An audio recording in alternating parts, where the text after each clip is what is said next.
We are the promised people. We are the people who were promised for this promised land. Everybody worldwide. We are the promised people. We are the people. Yes, so welcome to the promised land. All right. So, Dad, what do you want to talk about? What's on your mind?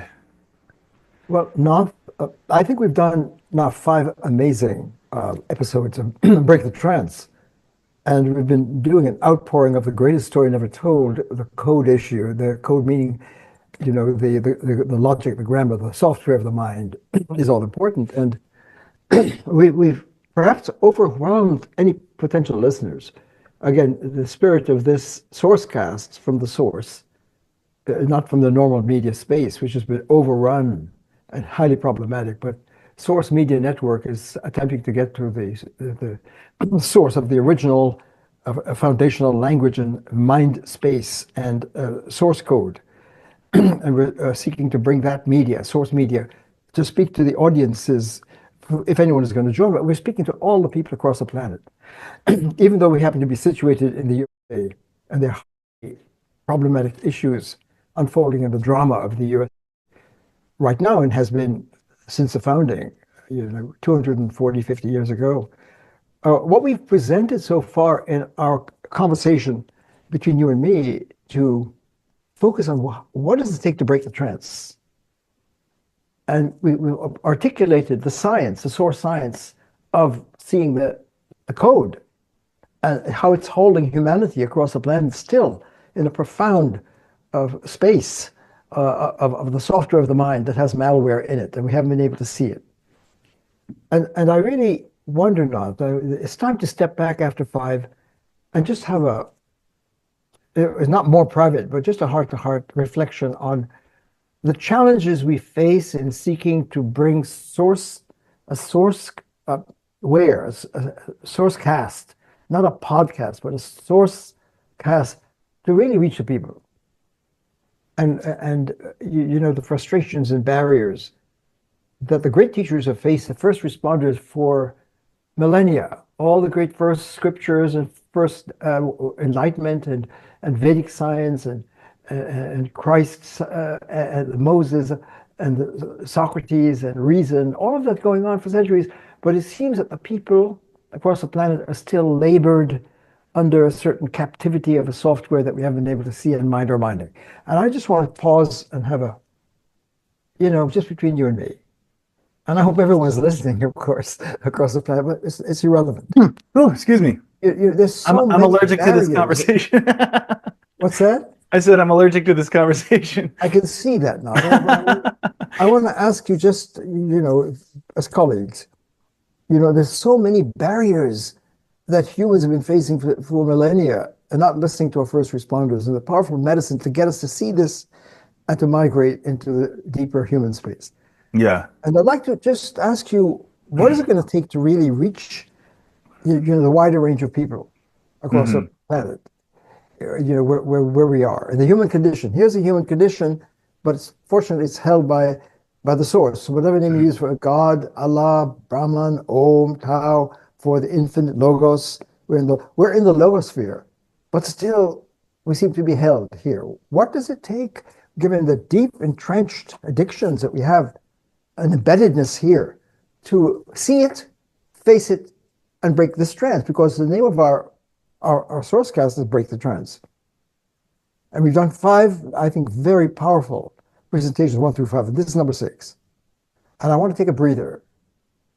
And any listeners who have been following us so far, 1 through 5, or even for the last 1 or 2, the last one was so powerful. Let's see if we could stop and have a breather between you and me. Because I'm concerned that what has not happened for millennia from our first responders and scriptures, we're suggesting something really remarkable, that we've been downloading it here in this level of our mind operating technology, software, use the word code, grammar, logic, whatever. It's a software of how we're using our mind, how we are using our mind to get the information. And it's time we download all of our first teachings into what's familiar to us and we blow it. And we're in deep trouble, the human condition now. There's a virus, malware. There's a mind operating word virus, mind word virus, life virus, human virus. There's a human virus because we are as we mind. And if we're minding here that we got deep issues, and the great teachers saw it, and the scriptures are calling us, see it and move it, let it go, detach, whatever name and cross over. So what can we do, and what do we have right? We're alleging that this hologram is a powerful new technology that was not on the planet before. And because we have the notation now to see the difference, we're marking it in a way it was never, before that it was conflated. We didn't have this hologram. Now that we have this technology to see source word, derivative word, in Lego space and logos space, whatever, the two languages, the two ways of it, the forms of life, humans here and humans here, people here and we the people here. So I'm just pausing and wanting to just explore with you. What does it take? Can we really reach a wider audience? yeah, you said wider, not whiter. Wider, a mass audience, you know. If we're in the media, source media, we're trying to bring media, source media, to the eyes and ears of the people here across the planet. Okay. All right. Of all races and colors. of all our colors, genders, orientations, whatever. The human family, all of us, right? We seem to have so many defense mechanisms to block even this new technology. And what you and I are hoping, and we're excited and thrilled because we have something new that is not just us, it's all the great teachers are trying to bring this out, all the great scriptures across the planet. This is like the encapsulation and releasement and disclosure in a hologram to see what is the human condition and why are we in such a profound medical existential crisis here, and yet this is so normalized. The malware, the virus, there's a virus here. There's a code virus, a mind virus, a word virus, because we're blocked from going into the deeper encounter with reality, being. Yes. This version of being is derivative, and we have to get to a deeper. We have to migrate. This. So let me interject, okay? Please. Because I feel like this episode is already showing the issue. Because when we're talking about this, when we're talking about just like, all right, we're not going to have any agenda here except to just get really real and honest, because we could talk like we know what we're talking about till we're blue in the face, and still have very few people understand why they even want to listen. And Exactly I was saying, the point. That's what I was thinking. I was expressing to you and been expressing to you in a way for years, we got to use less lofty terms. We've got to, when we bring in 2,500 years or millennia, and we bring in the words like scripture and logosphere, and these things are just not common words for people. And so there's an immediate, even if somebody wants to follow, there's immediate, what I've experienced again and again when I've been, say, perhaps less sensitive to this with my clients, whether I'm teaching a yoga class or whether I've got a one-on-one client in my life coaching arena. If I've ever sometimes I'll notice I'm making perfect sense to myself, but there's a very telltale blank stare. I know the response. It doesn't matter how true what we're saying is and how spot on. There really is a major issue as I see it, in that when you and I, so guys that are listening, so my dad and I have been colleagues, partners in crime, as it were, for many years now. Our first workshop was, back in 2013 was our first official workshop, though we'd already kind of started to collaborate before then. So we're talking, a good 12 to 15 years in there when we really started to work together and collaborate. And I think people see us in this capacity just kind of like tennis, we're hitting it back and forth, and we're playing a great game. But there is a real sense that we're getting each other and we're getting where we're coming from. But I always feel like I want to tell people who are listening, I've struggled hugely with this. I I don't want to say I kicked and screamed, but yeah, I guess I kind of did. I didn't take to understanding this right away. This, what do you mean by this? This the double brackets and the single brackets, and understanding the scope of what's going on here and how much of this, we call it a technology. You're seeing markings on a pad, you're seeing parentheses and markings on a pad, but we're calling it a technology, and we're daring to say it's an unprecedented technology, and that also we're saying that without it, we're not going to be able to get out of the shit show that humanity is in right now. And we're all feeling that. We can all kind of agree that there's a real sense of things getting worse and worse and more intense, and there's just going to be like this massive breaking point or breaking points, an Armageddon of reckoning, if you will, of our own, just the consequences of our choices as a species, just really coming back, and are we going to survive it? Are we going to, there's a real sense of dread in the sphere, in the field. And I think that people have felt this for a while, but it's really, I've noticed that it's really picked up lately. And okay, so we can kind of all agree on that. But what we're daring to say is that what we're doing here is the key. And now how dare anybody say that, So what we're saying is really big. And you, Dad, and I, we get this, but that it's really hard for just people who are going through their everyday experience and just trying to pay the bills, just trying to make sure the kids are going to school and coming home safe, and those immediate worldly demands are on us, and most people don't even get to stop and say like, hey, I don't know if I'm really that happy. I'm feeling like we're talking about really lofty things here, and I almost feel like we need to almost like go, whoa, Nelly, pull way back and be like, people are just not happy right now. People are stressed, they're exhausted, they're worn out, which is kind of saying the same thing. There's despair, there's worry. All these things culminate in stress, anxiety leading to depression, and depression and anxiety is just almost like this par for the course now. And there's different degrees of that. You can be like functioning depressed, or you can be depressed. But I think as a whole, humanity and people are struggling within this space of materialism, and we're just focused on getting what we want or what we feel like we need in the immediate sphere.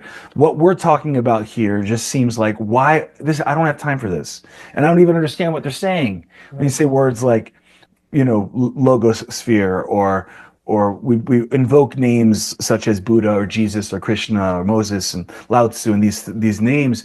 It comes across to a lot of people. I mean, I think more than ever, religion is just sort of an immediate turnoff, or anything that sounds like religion, I should say. We're not invoking those names in a religious sense. When you say first responders, you're referring to all of these religious figures as beings who are trying to address the suffering that is actually really old. We have a modern version of an old problem. Well said, yeah. And that the first responders, we've kind of adopted that terminology to refer to, because they're responding to an emergency on planet Earth. They're responding to not just human suffering, but normalized human suffering, which is even worse, because you can be suffering and accustomed to it, and I think we are. And then we're entranced. There's the trance, by trying to remedy these problems that are being generated by being in this trance that we keep calling out, and yet we're doing it without getting out of the trance. That would be like my way of just completely summing up everything that we're doing. We don't know we're in a trance. The trance is causing all the problems that we're experiencing, at the heart of which the worst problem of all, the core problem of it, is we're cut off from our true nature, our source. We're cut off from source. We're living in a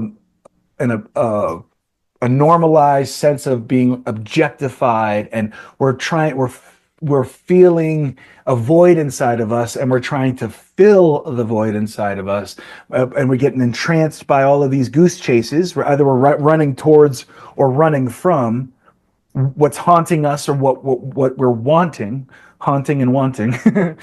and that's just gonna, it doesn't matter how much we get, And we keep getting entranced by that. And we're so obsessed with the material that cost of eggs or whatever, the cost of anything. And so more money equals more happy and more attention, more likes. We're just all entranced in this kind of, needing to get because we're in this trance, but no one's calling out the trance itself.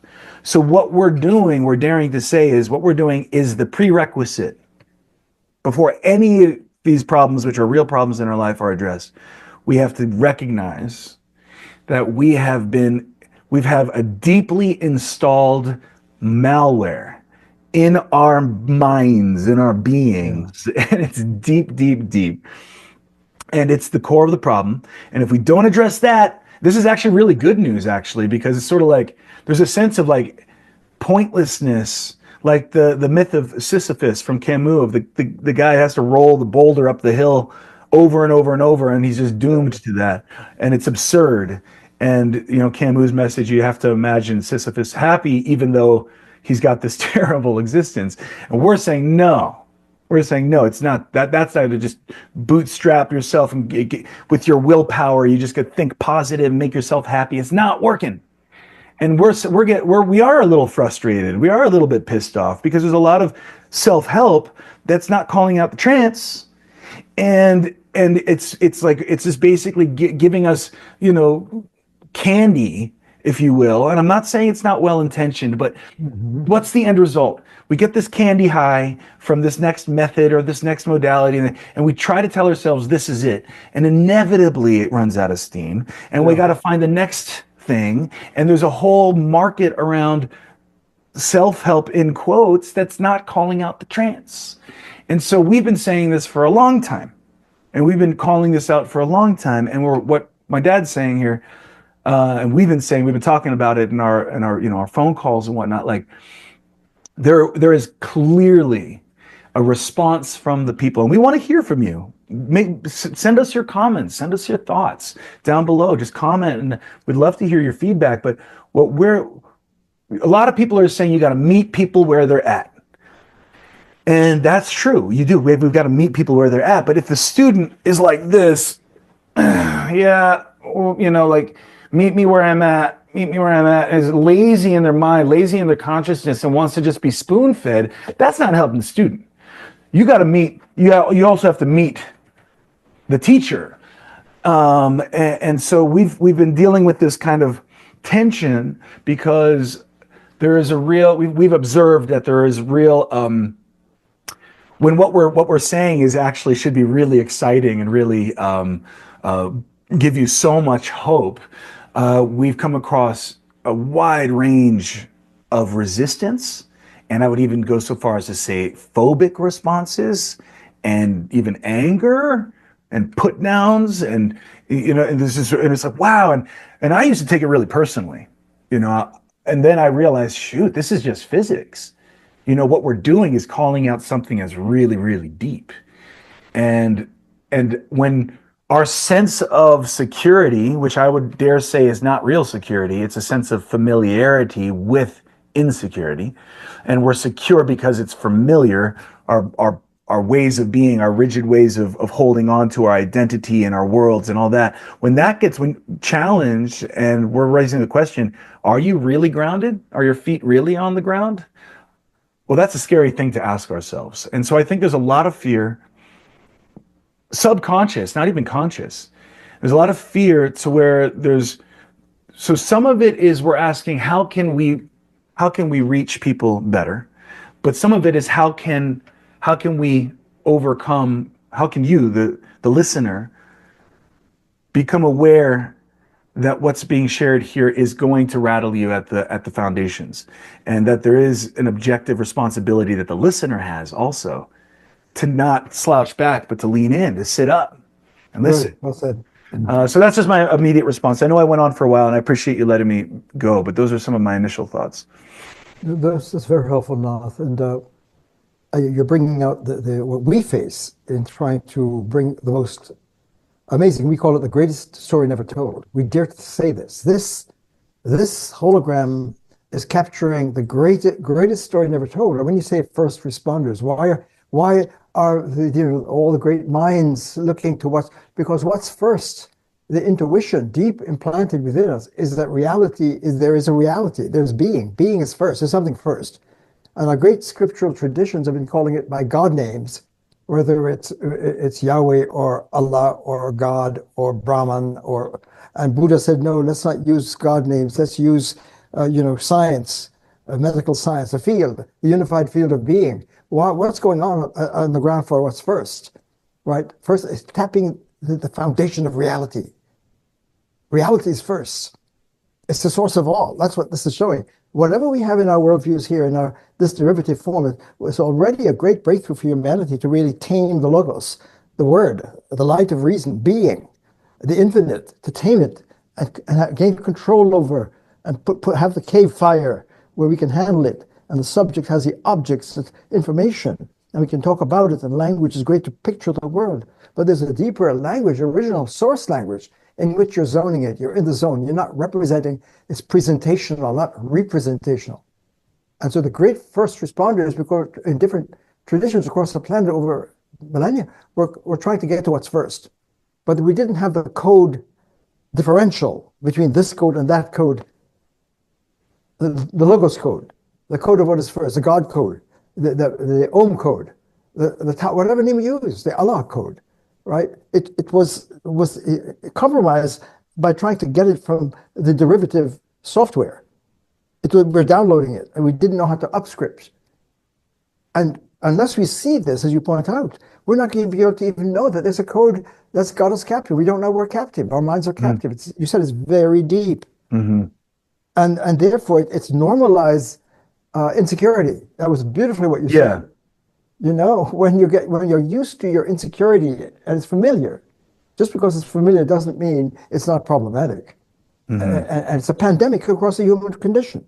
Mm-hmm. That's why all these great first responders across the planet in different languages and words are trying to name what's first. They're first responders because they say, we've got to get to what's first. Why? Because if we're privileging a derivative and treating this as first, it's going to be corrupt, and it's malware, and it's going to be fragmented, and we need the resource of the ground floor, which is unbreachable. You can't break it apart. If you can enter the logosphere, or the God space, or the Allah space, or the Brahman space, or the Buddha Dharma, the unified field, the unum pluribus, that's where everything is so profoundly connected in a profoundly unbreachable connectivity, unum, infinite, not just ordinary unity, but unum pluribus, bound infinite diversity without breaking apart into Lego pieces. We have to surf that to get real. And if our being is here fragmented and polarized and crumbling in a house of cards, in a kind of deep artificial intelligence, because we are working it, our wills are making it. So it's AI for us. Our truth is here. But as you point out, one of the barriers now, as you pointed out, is that this is a place of opinionism. The age we're living in is post-truth, because the truth for the scientist is not the same as the truth for the religious person. As you cross worlds, no, it's matter for no, it's mind that's primary. As you change your lens and have different narratives here, they compete for what is meaningful and truth, and we live our lives, and that's our version of where we make ourselves. This is where we make ourselves on the screen of this code. And people put us there. I mean, it's normalized. And we get put, what you're doing here gets put in that space. That's the point I'm leading up to. One of the greatest barriers that we're facing in trying to bring this great news, the greatest story never told. Why is it the greatest story? Because we're finally seeing that what is first in all of its infinite magnificence and beauty and the ground of all value and truth and life has been corrupted by trying to bring it down here to where we are. So the greatest story never told. Wow. We didn't have the code differential between the sourceware, the source, and the software here, and the malware. We couldn't see it. But now here's the point where you just point out what we're facing now, and I don't know what it's going to take for us to really bring this to the attention of the public, of people, of folks. When I do this in my classroom at Harvard College, and I have a whole semester, I'm teaching there 57 years. And bringing out the hologram to the community and to the students in large numbers, and they're beginning to get it, session after session, looking at the great texts, and they're getting it. And you yourself said, I want to come back to you in a moment, because you were raised in this, and yet you said later much, talk to the hand, and you went away. And I'd like to hear more about that to help people see how you struggled with this. But the point is, the many barriers is when we bring this up, it sounds, oh, that's too heady. That's too philosophical. It's too heady. Yeah. I'm feeling it. I got my intuition. That's one of the, right? But here's one of the main things: it's all opinion. And therefore, my will is going to choose which story I want, or a cluster of stories. You follow? So what we're doing here, allegedly, is going to be seen in this media format, as another story. It's your opinion. So these two guys here on the screen, that's your story. But they're all opinion. Why? Because there is no truth.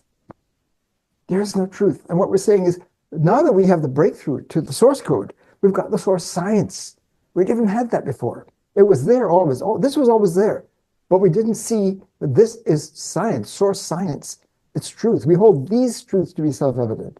These truths hold us in their self-evidence. It's not we make them self-evident.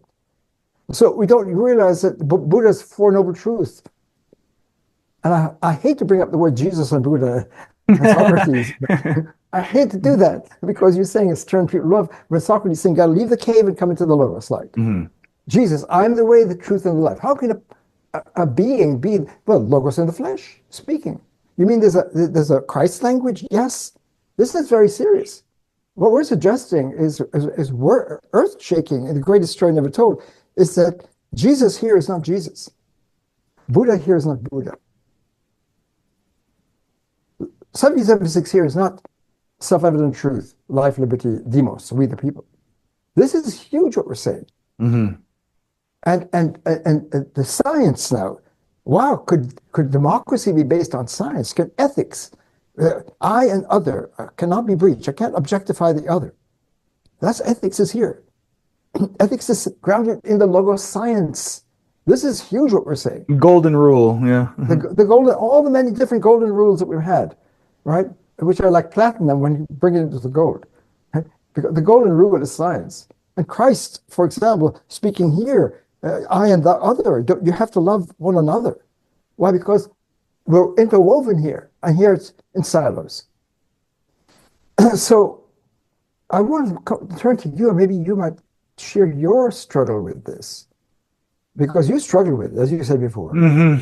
Yeah. Follow the phobia of the mind, the adjustment, as Krishnamurti says, being well adjusted to a profoundly sick society is no measure of health or well-being.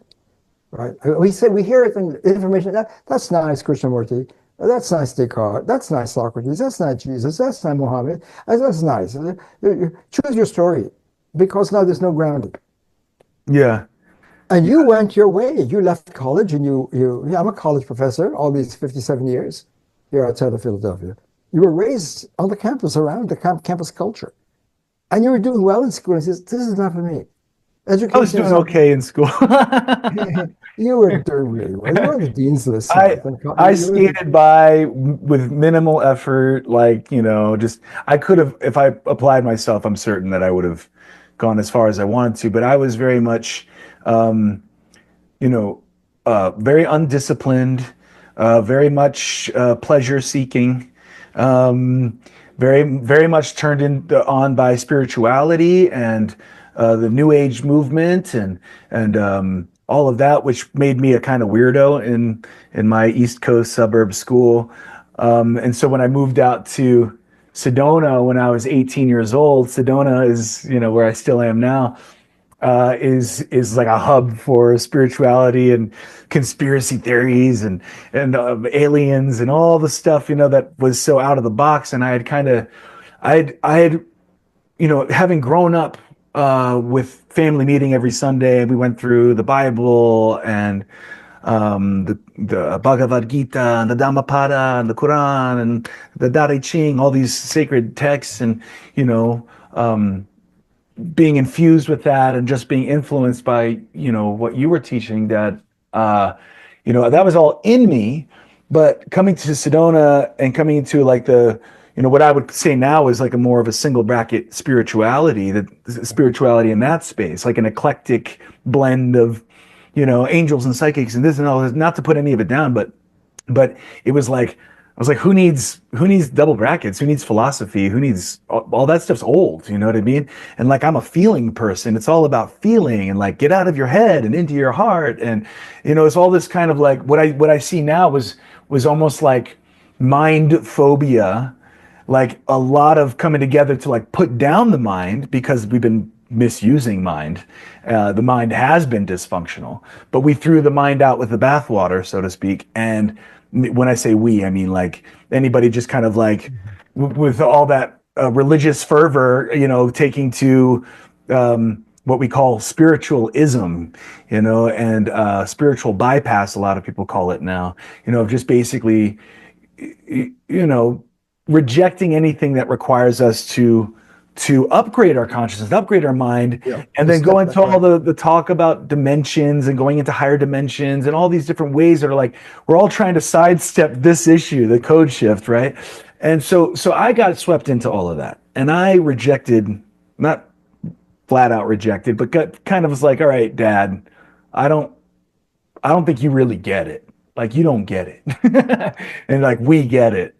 And then going on all kinds of journeys, from medicine journeys to, you know, tantra workshops and sitting with gurus and doing the whole, throw away all my possessions and just hit the road thing, and yoga. Burning Man, you went to Burning Man, and Yeah, Burning Man, breath workshops, and all this stuff, and all of which I cherish as great experience. But what happened again and again was realizing, whether it was a guru that I suddenly realized was completely phonying out, to just call it what it is, just basically, taking advantage of the hunger of people like myself, who's just like, what I really wanted was get in touch with source. But there's so many different versions of like, well, you'll get it through this method, or you'll get it through listening to me, or you'll get it by breathing a lot, or you'll get it by this. And so all those things have powerful effects. And then we think that we're doing it. We think that we're making a crossing, but then it's in a weird way. Oh yeah, cleansing, that's another thing. The whole cleansing, pure diet, only vegan, only organic, like really getting, in other words, thinking that all these external things were going to get me there. And what was that there I wanted to get to? I wanted happiness, I wanted liberation, all this stuff. And I wrote off what you were showing and sharing with me. You were just kind of a steady rock all those years. You never shamed me for it, or never said, don't do that or anything. You just kind of said, do your thing, So I, of my own accord, was able to come back and, witnessing you, Dad, as probably the most steady person, steady, and I mean that in terms of like, you blissful, like you're consistently blissful, consistently, I don't like to use the word positive, but just up and solid and steady. And while I'm watching myself flailing like crazy, in all respects, and the people around me also, and realizing, gosh, maybe I need to listen. So in other words, I went through a lot of suffering and a lot of experimentation and a lot of goose chases to finally just get humble enough. So people might think that I just took to this automatically. No, not even close. I had, in certain ways, I had to overcome even more. The fact that you were my dad made it even harder for me to get over my, prejudices about you, to finally listen. And I remember some key moments along the way, which I won't recount now, but I finally started to listen. And I started to listen more. And my guard started to drop. And I just consider it getting humble. I just started to get more and more humble and started to really listen, not just to you, but to these great teachers you always refer to, which I had kind of written off as outdated and old and irrelevant. And then started, oh my God, it's not only that they're not old and irrelevant, we haven't even gotten them yet. We have yet to understand the medicine that came through these amazing first responders, men and women through the ages.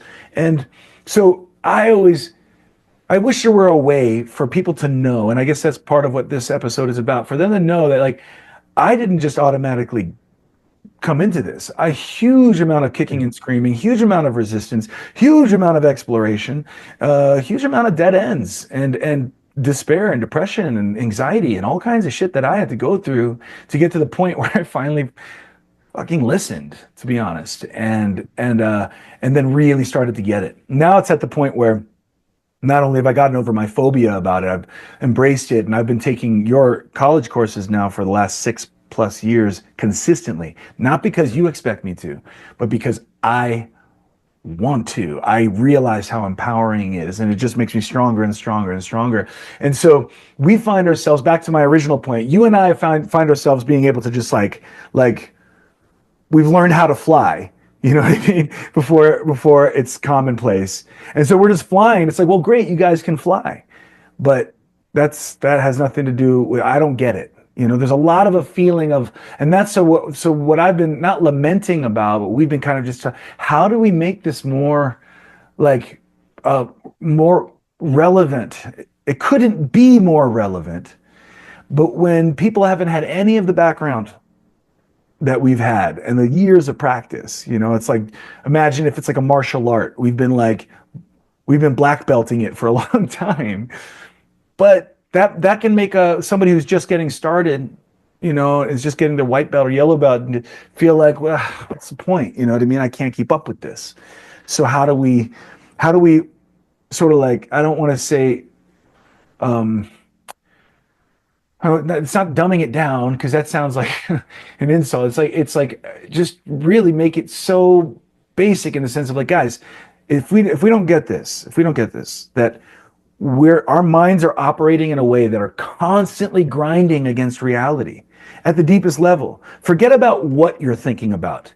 It's how we are thinking, no matter what we're thinking about or what we believe, that has us literally grinding against reality. We're the friction that we are enduring by being out of touch with that flow of nature, that deeper flow of nature, including our bodies, our minds, our hearts, every level of human existence is grinding, and it hurts and it's exhausting. It just flat out sucks. And none of these band-aids are working. All these little remedies, and we're like addicted to the remedies, but we know it's not working. So, yeah, I mean, I don't know if I have a neat wrap up to that, but I mean, that's really what we're looking at right now. Like, what's it going to take to make this undoubtedly the most relevant issue that humans en masse have to face right now? Well, beautifully said, Nathan. I should also share at this point in terms of the other side of your becoming a primary thinker and a colleague over the years. That I was struck as you went on your own journey and your musical talents and the songs you were writing and the lyrics to me were just coming right out of the source. I don't know how did you write songs like Now's the Time and Step Outside and Children of the Sun, and the poetics that were coming from you was amazing. And I would say that was a phenomenon for me, that you, in my language, this language, you were tapping the source as an artist, as a singer-songwriter performer, and you're bringing the vibrations out into the musical space. And that as a yoga teacher, and I'm teaching the yoga, the great yoga texts, like the Bhagavad Gita, Lord Krishna teaching Arjuna the yoga to move into the yoga, and you got your yoga certification and your journey. And you were teaching yoga, and I was struck that you were teaching yoga from the source. You were seeing that this is not yoga. You were saying the yoga of yoga. The essence of yoga is to see this and cross with the yoga technology. It's a technology to cross into the Om sphere, into the unified field, to join with it. And I was struck to see my son rising with this natural talent and gift and orientation. You had this in you on your journey. And if you hit dead ends here and began to see that, way, maybe what my dad is doing is something, in other words, it was helping you to discover who you are, is what my... And I should point out that having been in the academic, one of the top places in the nation at Haverford College, founded by the Quakers, right, who saw there's God in every person, and teaching philosophy, my colleagues didn't get it. My students are getting it. And as I presented this around the planet, at the highest level of the most foremost thought leaders, as a co-chair with Irvin Laszlo, of the World Wisdom Council, trying to bring this out, people would hear it and then, what? Right? One of the co-founders of a high-level group, Evolutionary Leaders, many of the top best-selling authors and the recognized thought leaders on the world. presenting this, and okay, I move on, right? Because they hear it, because they're not seeing the code shift. So without this, everything gets swallowed here and nothing moves. So I found I had no colleagues. With all of my conscientious efforts to reach out in the academic world, on the off-campus world, at the frontier of thought leaders at the highest level, people were just not getting it. And I watched you emerge, coming to the classes, listening from Sedona, tuning in, long distance, and they were conscientiously listening, saying, wow. And but even then, it took me a long time to get over my constant critic. That's right. Like I was picking it apart. That's right. That's right. It's taken a lot of work to listen. That's right. Exactly. Right. And you emerge as a colleague, as a precious colleague for me to talk. That what's going on, what people are seeing here is that you emerge as a qualified colleague. And how many colleagues does Gangadin have? There's some key persons that really got it, that I resonate with. A few, but it's rare. It's rare. And I'm virtually alone on the campus of 57 years. Students are responding, in an amazing way. The teams are using the notation to say baseball, lacrosse, women's lacrosse, basketball, right? To be in the zone. People talk about flow for athletes and peak performance when you're in the zone. They see this is a technology of being a zoner, Zen. And Gen Z, they see, I said it has to become Zenji, mindful. And becoming mindful is becoming the critical turn of the rational being. We've got this in us, all of us.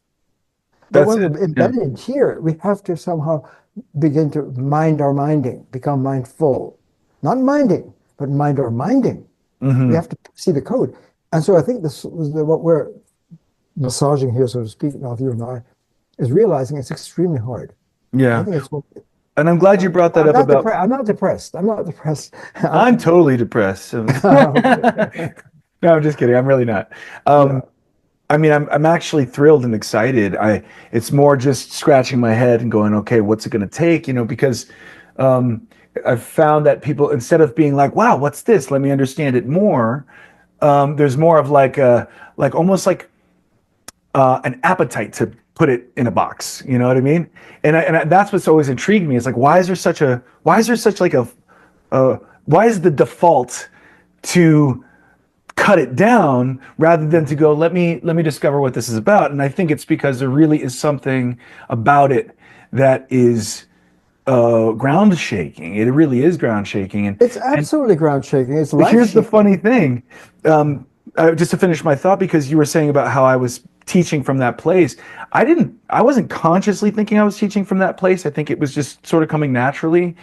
But I was a mess. I was totally still in this conflated space. And so it goes to show you that even though this is where humans are in the trance space at large, ironically, our native land, our native self, our most safe, secure place, and our native tongue, our native language, our native mind space is actually that source space. Yeah.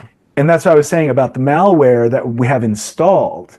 So we keep privileging what we're used to. And then when we're in that space, we like to say, without getting into our true nature, we point to things like nature. But you can get outside, you can go outside, like my song says, step outside. You can step outside with your body and put your feet on the ground, and it's going to be good. I'm not saying it's not going to help, but it's not getting us out of the malware. Right. It's like it's where we can still be here and trying to get it through, whether it's nature or medicine of some kind or music or art or whatever. Yeah. We're all here. So what I want to say is that we all have access to the zone space, but we keep on making the mistake of sort of like making it like we're pointing at it out there. Yes, exactly. We need to just stop that. Like we said last time, stop. Just stop. Everybody stop. And let's just step back from the lens, because this is what we really want. What we really want is to be we want to be in the source field. When you say logos sphere, the field of the source, the place of, that's nature. wherever we are, indoors or outdoors. That's nature. That's sacred space. That's where we're in bliss. That's where we're in love. That's where we can find love, and that's what we really want. So the ironic thing is what people want the most, their first response is phobia, Yeah. even unconscious phobia. And the reason for that, Nath, is that come on, give us a break. We're humans. My ID is my story or even a network of stories that I subscribe to. Or credentials, expertise, Right, credential. it's my ID, whatever it is, and I am my ID, the CV that I have here in this narrative space. And to ask, as all the great first teachers, you got to detach, you got to let go, you got to separate, you got whatever, right? They're all calling, but it wasn't clear what you're detaching from this, from that, or well, no, the software. It takes tremendous discipline to see it, to face it, and step back and to say, "Oh my God, right? It's scary. That's scary." All the great teachers knew that. And Jesus' version, unless you die, let go of your artificial narrative ID in the sin zone. I'm not going to get into sin. If sin were not there in the biblical tradition, not, and you looked at the wisdom and the evolutionary journey of humans, sin would come up.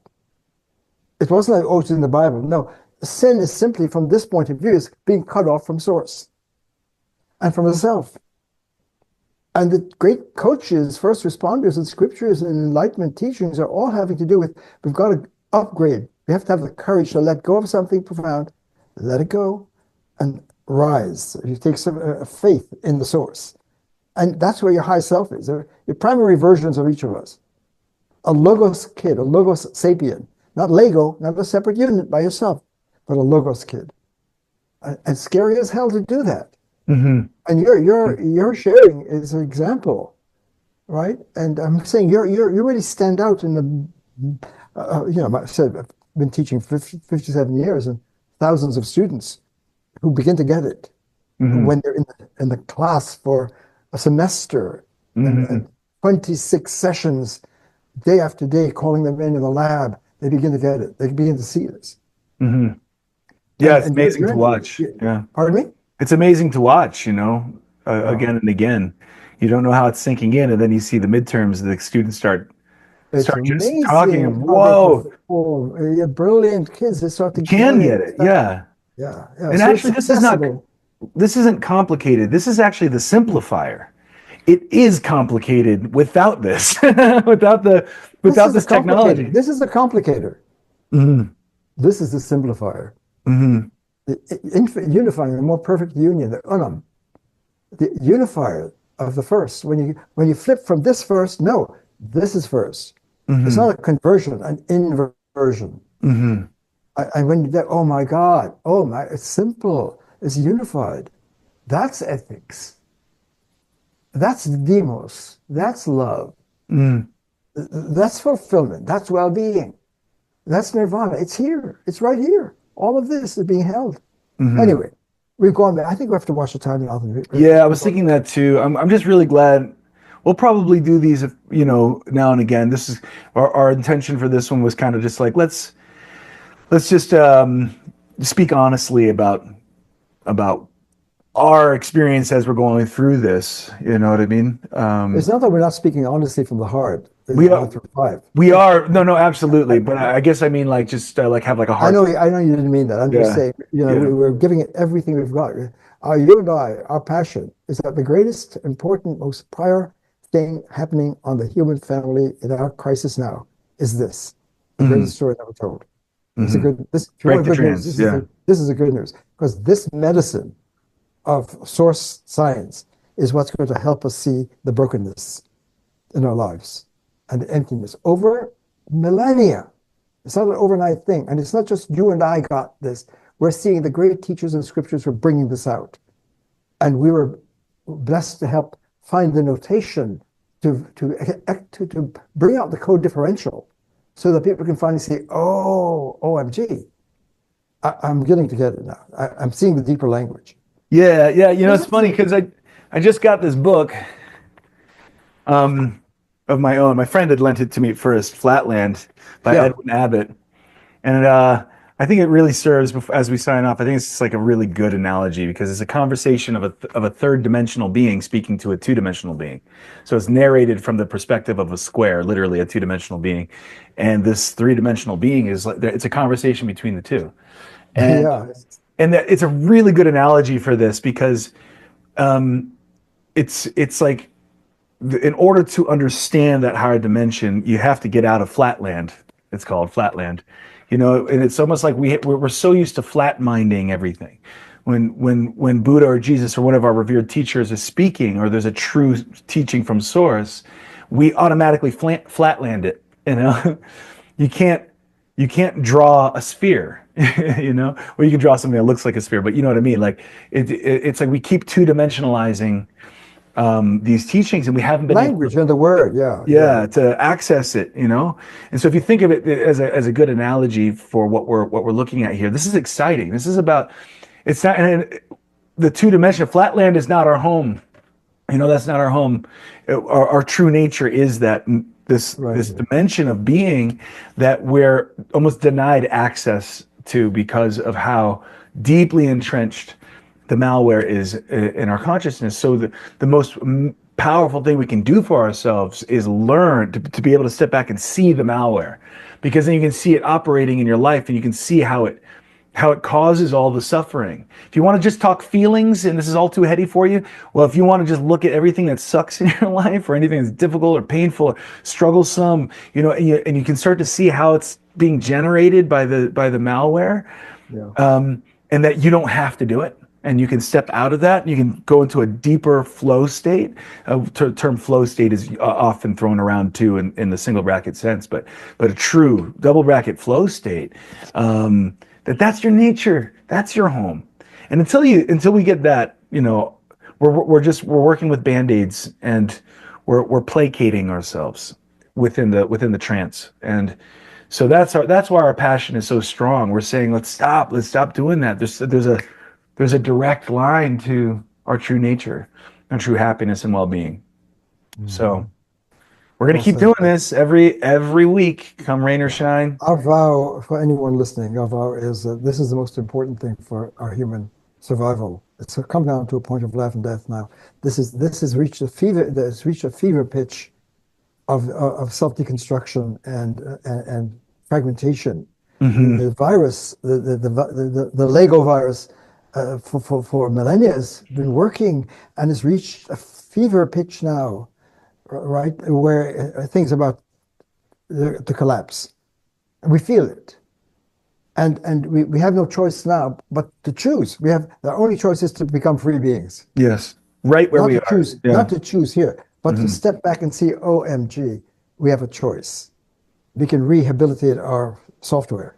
Hmm. And so ironically, just to end this note, when you said before that people are saying the price of groceries are high, right? I can't pay my bills, right? I'm depressed, and all of the symptoms that we're talking about.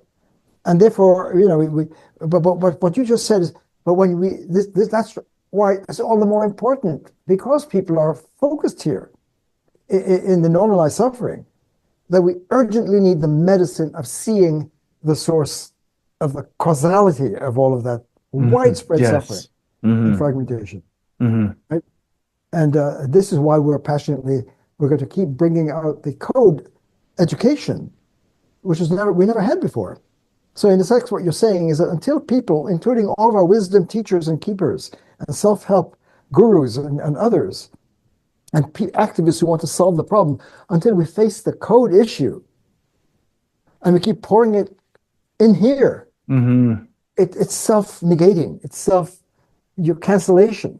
Hmm. We've got to face the code crisis and in the code education to see, OMG, there are two different languages. And all our great wisdom teachers and scriptures have been calling us, but we keep downloading it here. And Hmm. our best-selling authors and teachers and wisdom keepers, you can't pour wisdom here. It shows you're not wise. The essence of wisdom is to see that wisdom is not here. It's been held back by the call of the light of logos and reason and source and science across the planet. People have to get that now. Yes. Yes. Absolutely.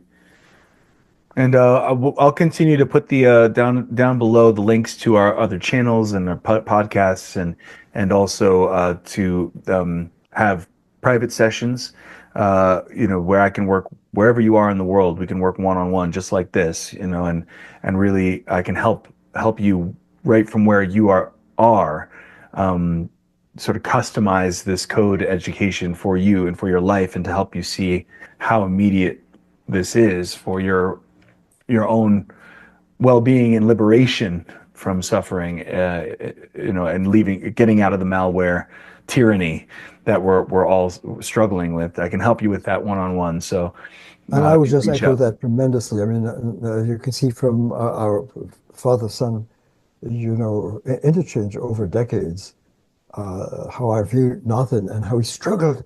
He is the best life coach imaginable, and I really support anyone who would like to have first rate of a primary. Nathan is a first responder. He's a first philosopher, an artist, and he's gone through tremendous struggle to be where he is. His yoga teaching and just his life coaching. And if you wish to get a tutorial from him, I strongly urge you to get the link and approach him. He'd be happy. He's great as a life coach Thank in you. codification. So let's sign off now. All right. And this Sounds again is for good. everyone across the planet. We're the human family. We're one, and this is love. This is love medicine for all the people, whatever your worldview or orientation or suffering or whatever. Right? We're not judging. We're saying let's go. Let's go from. We're immigrants here. We're immigrants in this land, and we need to move and migrate together. The homeland, source land. Well said. Okay. Yeah, thank you very much, everybody, and see you next time. We're doing this once a week right now, and we're going to increase Yeah. the source cast, every week, breaking the trance. Thanks, Nathan. Thank you, Well Deb. done. Appreciate it. Thank you guys for listening. We See are you the next time. people who were promised for this promised land. Everybody worldwide. We are the promised people. We are the people, yes, so welcome to the promised land.